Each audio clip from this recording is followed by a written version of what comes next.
Well, hello folks, it's Wes from Wesley Puddles. Today we are in Niagara Falls, Ontario, and we are taking a scenic route from Niagara Falls to Thorold and beyond. So we started off on the south end of Niagara Falls on the Millennium Trail, and then we headed past the Yogi Bear Park, and we are heading into Port Robinson now. This is a scenic trail. It's part of one of the Niagara Loops going into Thorold, and there's actually a ferry that we're going to try and catch in Port Robinson. So the ferry runs from May to October. It is hosted by the city of Thorold and it is free. So before we get there, we take a little stop at this scenic bridge. You can actually see the Welland Canal from here, and you can watch the boats go by. It's great for fishing and just for sightseeing, bird watching. Take a little break and head back out.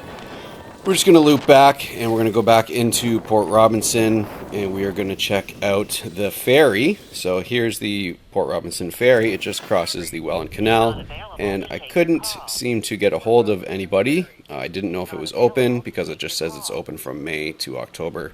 So I gave the city of Thorold a call, and yeah, they were very helpful.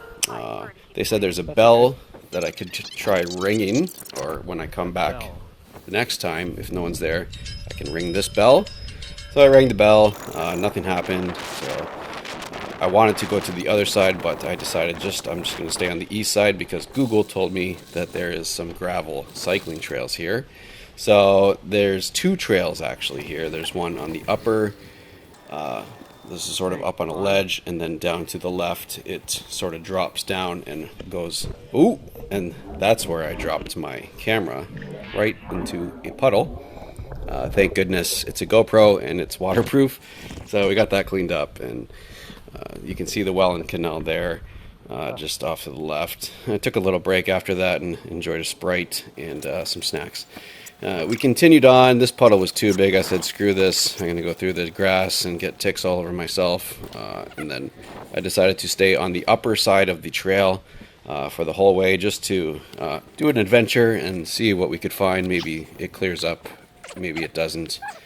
But this trail is actually legal use for walking, hiking, cycling, even ATVing. I believe ATVing. I know it's legal for dirt bikes and off-road vehicles. It stretches about 2 kilometers from Allenburg to Port Robinson, and then it actually stretches about 20 kilometers all the way down to Port Colborne. And I believe it's about 100 meters off the edge of the Welland Canal that it's free use for basically off-road vehicles and the like, but don't quote me on that. That's what Google Gemini told me. So we scurried along the top of the ridge here, enjoyed the view, avoided all the puddles we could. Got really muddy, but overall it was pretty fun, just kind of exploring around the area.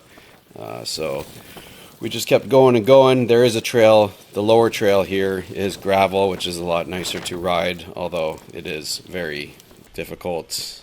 Some parts is thick, and there's a lot of sharp rocks. I didn't get a flat, thank goodness.